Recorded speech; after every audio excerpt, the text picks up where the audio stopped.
ကျွန်တော်တော်လုံးလုံးတက်လုံးလုံးပညာဒနာလောက်တာမဟုတ်ပါဘူးအတန်တကယ်လို့မှားခဲ့တယ်ဆိုရင်ခွင့်လွှတ်ပေးဖို့ကြိုတင်ပြီးတော့တောင်းပန်အပ်ပါတယ်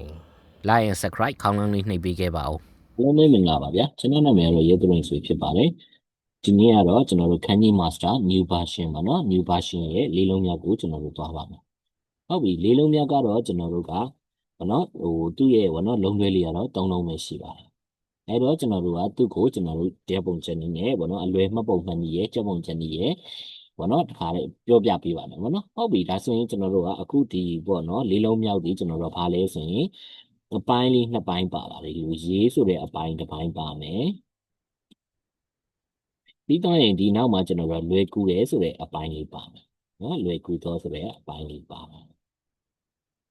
လွယ်ကူတယ်ဆိုတဲ့ကျွန်တော်တို့အပိုင်းလေးလည်းပါတယ်ပေါ့နော်အဲ့တော့ကျွန်တော်တို့ကဒီဟာကိုကျွန်တော်တို့လွယ်ကူကူပဲမှတ်ပြီပေါ့နော်ဒါဆိုရင်ဘယ်လိုမှတ်မလဲဆိုရင်ရေဒီကလွယ်ကူကူနဲ့ရေနွေဖြစ်သွားတယ်နော်ရေဒီက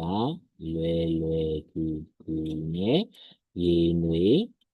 ဖြစ်သွားတယ်ပေါ့နော်ဟုတ်ပြီရေနွေးဖြစ်သွားတယ်ဆိုမှတော့ကျွန်တော်တို့က OU ဆိုတဲ့ပေါ့နော်စကားလုံး OU ရေနွေးပေါ့နော်နောက်တစ်ခုကယူပုနေပေါ့နော်ယူပုနေဆိုတာကရေနွေးတင်မောပေါ့နော်ပြီးတော့နဲ့တိုးဆိုတဲ့ရေနွေးပုဆိုတဲ့စကားလုံးပဲဖြစ်ပါတယ်အားလုံးကိုကျေးဇူးတင်ပါတယ်